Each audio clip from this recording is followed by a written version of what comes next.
Hi everybody.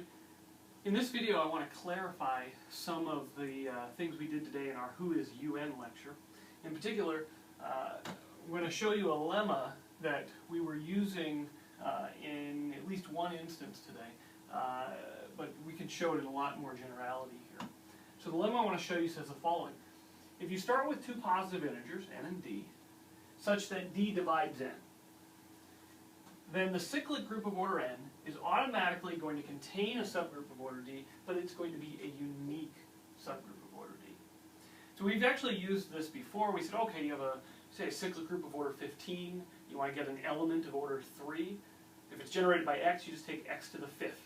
Right? And we know that x to the 5th will have order 3. But it turns out it'll generate a subgroup of order 3, and that's the only subgroup of order 3. And the way we are using this today in class was to say, well, okay, let's say you knew you had a cyclic group of order 8. If you looked at a subgroup, say, of order 2, well, that would have an element of order 2. And if there's only supposed to be a unique one, then there can actually only be a unique element of order 2 in the entire group. And so if you're looking at your group orders and there's more than one element of order 2, you know there cannot be a unique subgroup of order 2, and so your original group couldn't be a cyclic group of order 8. So that's how we want to use something like this. All right, so how do we prove it? Well, let's assume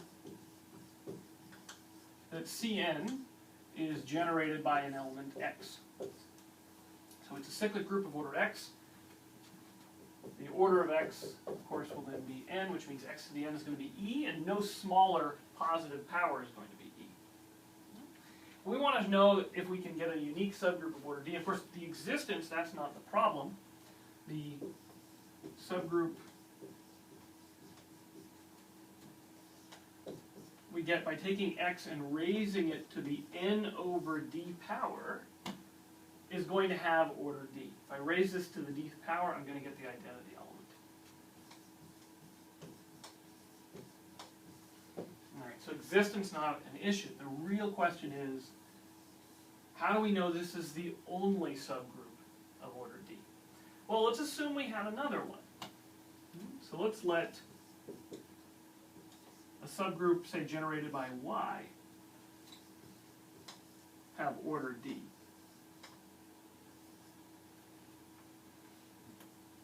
So this is for y in Cn. I need to show that this y actually already lives in this subgroup. And then, of course, they'll generate the same subgroup. All right. So let's see here. I know that y is in Cn, which means it's actually a power of x. So there exists some positive integer I such that y is equal to x to the I.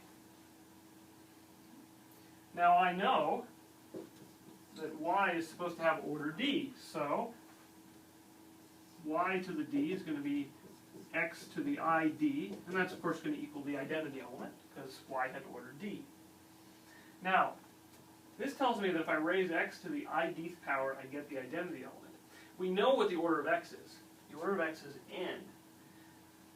N is the smallest one, so this must be a multiple of n. So n divides I times d. Now n we can write in a nicer way. This implies n over d times d, that's our n again, divides I times d. Now, I have a number times d divides another number times d. Well, the only way that's going to happen is if n over d is going to divide I.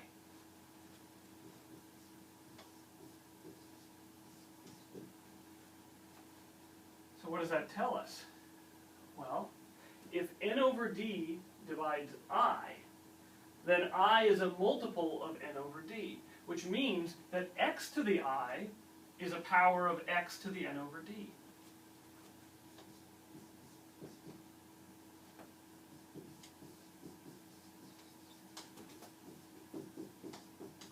But if x to the I is a power of x to the n over d, that means it's in the subgroup generated by x to the n over d.